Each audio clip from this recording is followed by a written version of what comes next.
Well, good evening. Dale, how about a rousing JTHS? Let's go, Cats! All right, let's go. All right, and maybe we can all join in with JTHS. We just need to kind of like perk ourselves back up here a little bit, okay? All right, so I was not principal at JT. I was assistant principal at JT. And another correction, and I'm sorry to correct, but yes, we were heading for that backstage door, getting ready to go on stage, and the door was locked. Now, I was the theater manager for like 6 years, and I was the tech director during that time. And I've gone through that door literally 1,000 times. And sometimes it's locked. And when it's locked, I reach for my keys. And that's what I did today.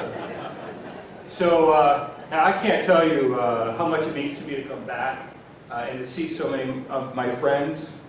And I want to start off really with some thank yous. What I really realized today, and I knew it when I was here, but I realized today, is that there is an essence. There is an essence of Thornton Township High School.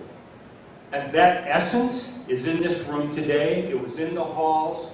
And it's the people that come through that building and the experiences that they had that makes that place come alive.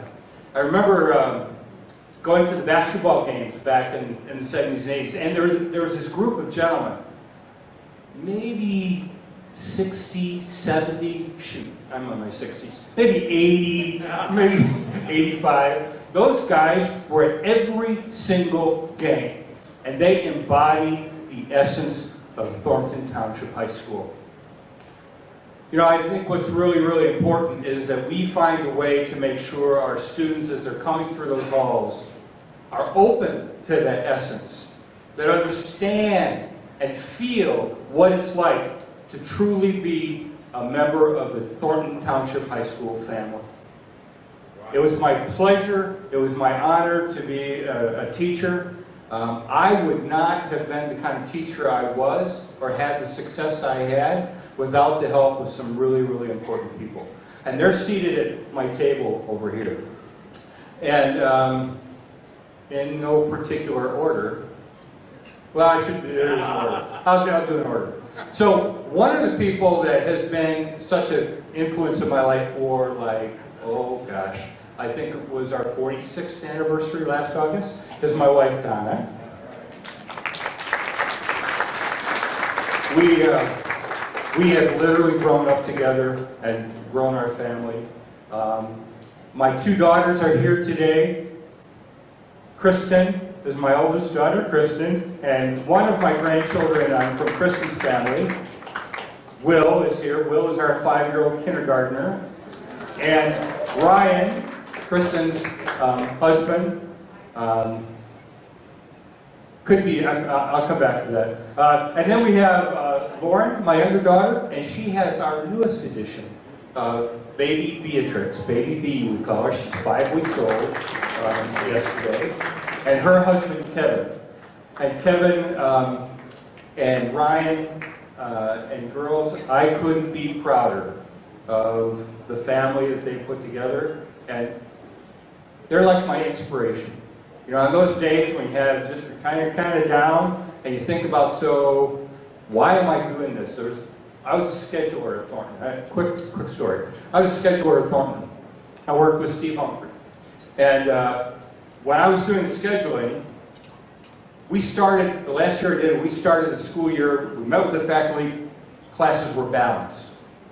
And then we rewrote probably 2,000 schedules in the first month of school. Just everything turned over. And classes would get crowded, and I'd go over to Steve Humphrey, who was the assistant superintendent, and he'd say, well, Paul, you have 8 sections of blah, blah, blah class. And I said, yes, I know, and I need more seats. He goes, well, wait, you've got 2 seats in that section and a seat in that section. And he would say, when you collapse all that space, we can talk about another section. And I would go back to my office and I go, what the hell am I doing? And then I would think about my family. I would think how much they support me and love me, and I would get back on it and get our schedules done. That was one of the toughest jobs I had. But my family's been there for me. Many days when we were doing our speech activities, we would start,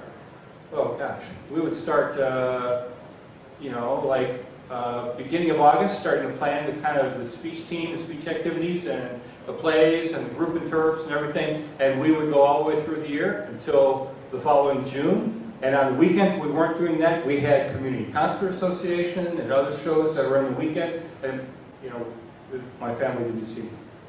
I can't express my love and appreciation enough to them. So thank you, family. And then the other people at that table, when I was student teaching at Thornton, there was a guy, Jim Kirkham. Oh, yeah. That guy. Oh, I know him. That guy. So, so you're a student teacher, and I had this great day. Everything went the way it was supposed to go. And I taught from bell to bell. The kids were there. They were just so excited about everything going on, and that was a great day. That doesn't happen every day when you're a student teacher.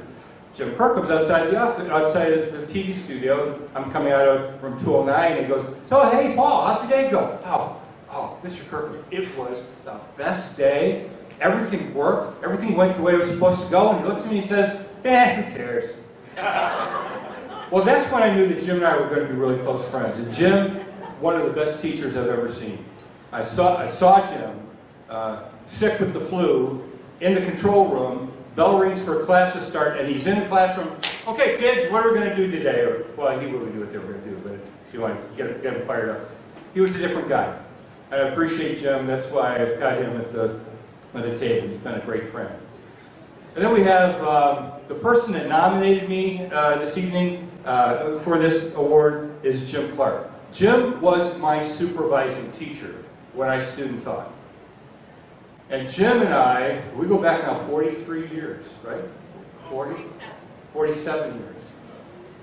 Wait, no, because we were married before. 46 years. Anyway, a long time. So here's the thing with Jim and I. Jim was my supervising teacher. Then he was my department chairperson, and I worked in his department. Then he became assistant principal, and I became the department chairperson. Then he went on to be a principal, and one thing led to another. He was assistant superintendent at Joliet Township High Schools, became superintendent. I interviewed for the job. We got a chance to finish our careers together, and it was just a tremendous experience. Jim has been my mentor and my friend, and I just so appreciate him. And Linda, who has just been, it's just family. The other person who's not there because she's getting an award tonight is Pat Wozni. And Pat Wozni, one of the most creative, one of the best directors, knows how to cut material in a way that makes such great sense, and then to direct kids in a way that just absolutely pulls the meaning and emotion out of that piece of literature. Pat and I directed a group interp together called Pat and Gate the Mean Hamburger, won the state championship. We co-directed a play, The Mighty Gents, won the state championship. We also got another opportunity to win the state championship of speech team. And it was great to ride her coattails. She was just the creative genius behind those things, and it was a great experience. Because I want to stop talking about me, and I want to say how much I appreciate this organization. I got a chance to tour the Diesel Lab that is being funded through this organization. And one of the things that has struck me in my career is that the electives that people often say, look, we don't have time for electives, math, science, social studies, English, that's it. The fact of the matter is, it's the electives where kids can take that learning, that theory that they get in the classroom and apply it and have it make sense. And I would have kids come into my stagecraft class where we would build flats and different pieces of scenery. They had to be specific dimensions. They needed to learn how to add and subtract fractions. And I had a senior student whose name is Stanley, and I could see his face. One day, come to me and say, Mr. Swanstrom, I can do it. I said, what? I can add and subtract fractions. He was a senior that had failed general math, never made sense to him until he got into a class where he could use that knowledge, see how things fit together, and it all made a difference for him. So what you're doing as an organization with this Diesel Lab and the opportunities that you're bringing to kids is amazing. And I just can't express my appreciation and support for that more. Okay, it's been a long night, and there's a lot more I could say, but most of my information's in the book. One last thing I wanted to tell you. So Donna and I went to see Judy Collins in concert like 2 weekends ago. And, you know, Judy Collins is from the 60s, you know, and those of us that were in high school and college in the 60s, you know, it was great to see her, and her voice is wonderful. But here's what I noticed. I looked out across the auditorium, and holy cats, everybody there was like 60, 70, 80, and it just struck me. When we look at people in a room, we look and we see what they look like.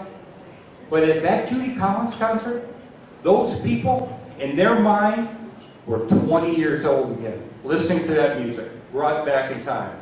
So I want to thank you for the opportunity to be sitting on the stage while the kids looked at me, the 66-year-old guy, saw this old guy sitting up there and said, what do I got going on with this guy? While I looked out and I remembered all the shows that we did, all the kids that we worked with, the lighting, the set design, the building, the competitions, and it was a wonderful experience. And I appreciate it so much. Thank you. Thank you. Have a wonderful evening, everybody.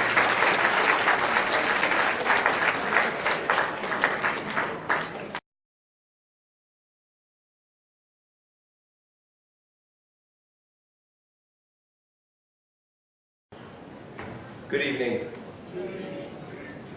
My name is Jeff Tarala, and I am the son of Roger Tarala. My family, sitting over there, his former wife and life partner Tony, and his kids, Sean not here, Joe, Nick, Sam, and myself. We're speaking on behalf of Roger Tarala, our late father. Roger passed away unexpectedly on April 3rd of this year. First, we would like to give thanks to the many people that have made this moment possible. To the TALF board, thank you for your approval of Roger Tarala. To the man who nominated our father, his loyal friend for 30 years, Mr. John Macon, thank you. Unfortunately, John Macon cannot be here to celebrate due to his passing 3 months after our father's. To Mr. Bill Moselle, Mr. Billy Manning, and Dr. Tony Ratliff, thank you for giving our father the opportunity to make an impact in student-athletes' lives at Thornton Township High School. To Mr. Rocky Hill and Mr. Troy Jackson, thank you for allowing our father to pace the sidelines on your basketball staffs. And to Mr. Ty Streets, thank you for allowing our father to continue doing what he truly loved in his later years, and thank you for your unwavering loyalty and friendship to him. Roger Tarala, as he was more commonly called, Coach T, had been a coach my entire life. It really wasn't until the day of his wake and funeral that I truly understood the impact he had on the student athletes, Thornton Township High School, and this community. Since those days, I have realized that our father's relationship with Thornton and this community was mutually beneficial. Thornton Wildcats loved Coach T, and he loved being a Wildcat. In short, he bled purple. This was clear with all the current and former players, staff members, and members of this community that came to pay their respect at his wake. It was overwhelming and beyond touching. Coach T, as many of you know, wasn't the easiest man to please. At our father's funeral, a former player, Napoleon Harris, gave the eulogy. In that eulogy, Napoleon told a story of when he was a sophomore playing football on the varsity. At that time, Napoleon learned exactly what I meant by saying he wasn't the easiest man. Football season came and went, and Napoleon was looking forward to basketball season and getting away from Coach T. Napoleon showed up for the first day of basketball, and there was Coach T, the sophomore basketball coach. All Napoleon could think of and say to himself was, "Not this guy again." I think that probably sums up most of Coach T's players' thoughts about him. But like Napoleon and the other countless players he coached, they all told us the enormous impact he had in their lives. It was during these conversations that I was the proudest to call Roger Tarala our dad. To Coach T's players, Thornton Township High School, and this community, thank you for allowing our dad to use his God-given talents to make an impact. As someone stated, and in closing, Coach T changed the trajectory of countless young men's lives. He should be very proud. Thank you.